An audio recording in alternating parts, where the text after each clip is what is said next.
On est sur le stand Motorola au CES 2012. Donc on peut voir qu'il est assez impressionnant. Il fait il doit faire une bonne centaine de mètres carrés. On peut voir qu'il y a de ce côté-là, il y a des coureurs sur des tapis. Motorola veut vraiment en mettre plein les yeux, donc on va voir s'il propose des choses réellement intéressantes. Et donc c'est ce qu'on va faire tout de suite.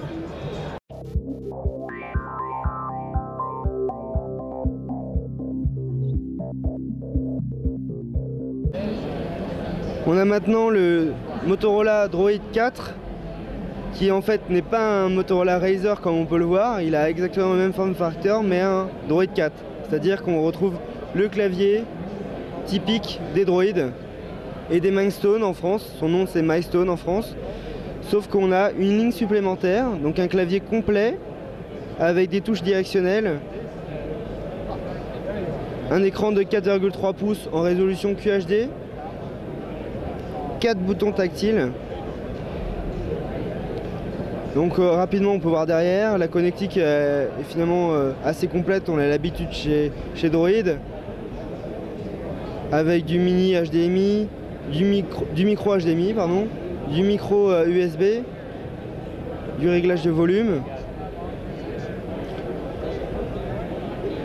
du jack 3,5 mm pour le casque et une épaisseur finalement assez limitée malgré un clavier complet en slider.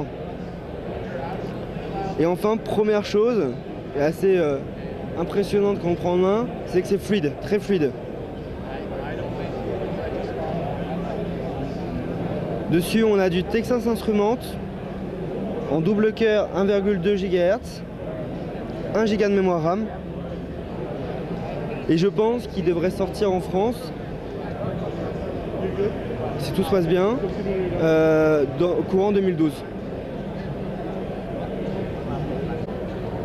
Voici le Moto Défi Mini XT320 qui est le petit frère du Motorola Défi ou Défi Plus. Il est équipé d'un écran 3,2 pouces et comme son grand frère, un design assez semblable. Il est résistant à l'eau, également au sable, avec un écran Gorilla Glass. Comme on peut remarquer, tous les ports sont protégés. Il peut être immergé dans l'eau. On a le jack par exemple au-dessus. Bouton de volume. Un bouton pour prendre des photos. Et du micro USB. 4 boutons tactiles. Il tourne sur Android 2.3 Gingerbread 2.3.7. On peut rapidement regarder l'interface. On retrouve l'univers de Motorola.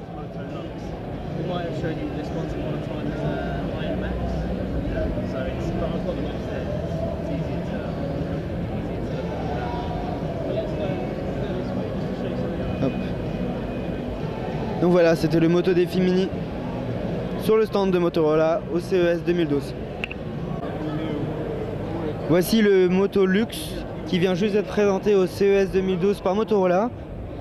Il est équipé d'un écran 4 pouces. Il a un appareil photo de 8 mégapixels et une caméra frontale VGA. On peut remarquer qu'il a une LED de notification assez imposante. 4 boutons tactiles. Les réglages de volume, un bouton d'accès à l'appareil photo. Donc l'appareil photo de 8 mégapixels à l'arrière. Hop, difficile de vous montrer le design, c'est assez délicat. Du micro USB sur la droite. Voilà, on peut rapidement regarder l'interface.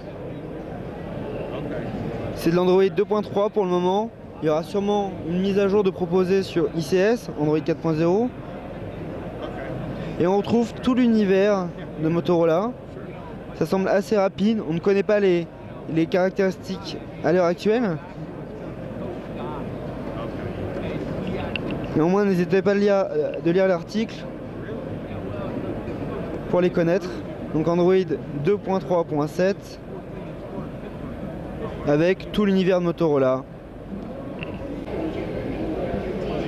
Introduite au CES 2011 avec le Motorola Trix, le WebTop, toute une suite d'accessoires qui permet de transformer son smartphone en netbook, en ordinateur portable. On a par exemple celui-là où on a branché un Motorola Droid 4 au WebTop grâce à un fil. Ce WebTop intègre une batterie, un clavier complet QWERTY, un touchpad avec 2 boutons et un écran. Et on va pouvoir utiliser son smartphone comme un netbook. Motorola a développé toute une surcouche Linux avec du Firefox, avec de nombreux logiciels de bureautique comme un client mail, de la musique, des photos, des contacts.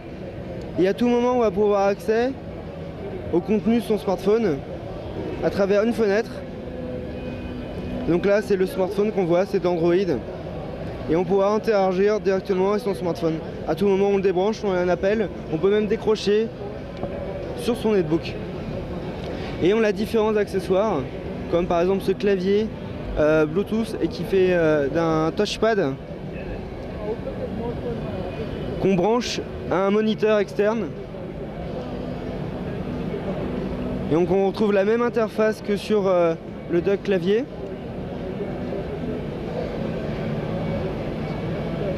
Pareil sur le côté où on a le téléphone Android. Donc là, ce qu'on voit en fait, c'est le petit dock où est branché le Motorola Droid 4 directement au moniteur avec un clavier Bluetooth et le touchpad. Bon, voilà les deux accessoires. On a un troisième accessoire un peu plus complet qui permet de directement brancher le smartphone derrière le dock. Et on a un écran un peu plus grand, un peu plus confortable, qui ressemble plus à un ordinateur portable qu'un netbook, avec un touchpad plus grand, un écran mat, et pareil, une batterie, un clavier complet, etc. Donc voilà, ça c'était le WebTop. Oui, et on a différentes connectiques avec du VGA, de l'Ethernet, etc. Et en fait, on a vraiment un véritable ordinateur portable avec une connectique complète. Donc voilà, c'est Frandroid sur le stand Motorola au CES 2012 avec un petit accessoire très sympa qui s'appelle le HD Dock et qui en fait est un dock pour votre mobile Android et qui en fait va permettre de le manipuler à distance avec cette petite télécommande qu'on voit ici.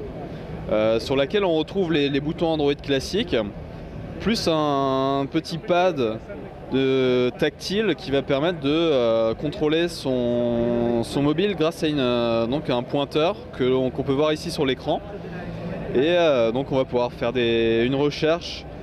Donc là c'est pas forcément très pratique de manipuler le clavier avec le pointeur, mais on va aussi pouvoir aller voir son contenu plus facilement, on peut aller voir ses applications, etc. Et l'autre fonctionnalité, c'est qu'on va pouvoir afficher le contenu du téléphone sur un grand écran grâce à la sortie HDMI qui est incluse sur le dock et écouter de la musique par exemple grâce à la sortie audio. Une des nouvelles fonctionnalités à apporter avec le Motorola Razr qu'on n'avions pas pu prendre en main, c'est Motocast. Motocast, c'est pas un service cloud comme l'a présenté Acer ou Apple récemment, mais c'est un service qui va permettre de synchroniser vos contenus et les retrouver en ligne depuis votre tablette, votre smartphone et votre PC. Tout votre contenu est stocké sur votre PC, mais également sur les serveurs de Motorola. Vous pouvez les retrouver à tout moment sur un navigateur. Donc on a la musique, la vidéo et les fichiers. On retrouve par exemple tous ces albums, ces vidéos.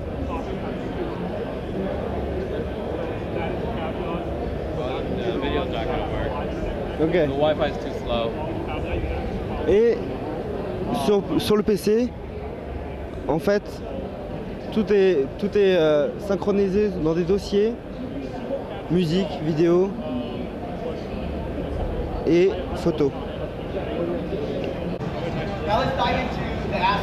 Donc là on est sur le stand Motorola au CES 2012 et on a un petit accessoire qui a beaucoup fait parler de lui ces derniers temps, le Motorola, le Moto Active, qui en fait est un accessoire qui dispose d'un écran 1,6 pouces et qui est principalement destiné aux sportifs, comme la demoiselle qu'on a pu voir courir sur son tapis roulant. Et donc il y a plusieurs possibilités. On va pouvoir d'une part monitorer son exercice, donc on va pouvoir calculer le nombre de calories qu'on aura brûlées pendant par exemple qu'on fait de la course à pied. Mais on va aussi pouvoir écouter de la musique, et notamment de la musique qu'on aura présélectionnée pour se motiver pendant qu'on fait ces exercices. Et toutes les données qu'on récupère avec l'accessoire, on va pouvoir les transmettre d'une part sur son smartphone Motorola, qui grâce à une application et grâce à une connexion Bluetooth qui permettra de transmettre les données. Et ensuite on va pouvoir récupérer les infos sur un site internet dédié et donc qui permettra de récupérer les informations et de les comparer avec les autres utilisateurs. Alors le Moto Active est tout petit, mais comme a dit Loïc, il possède du Bluetooth pour la musique, il possède du Wi-Fi pour synchroniser automatiquement ses données avec le site internet, et il possède également un GPS pour retrouver tous les points, enfin la géolocalisation de son parcours.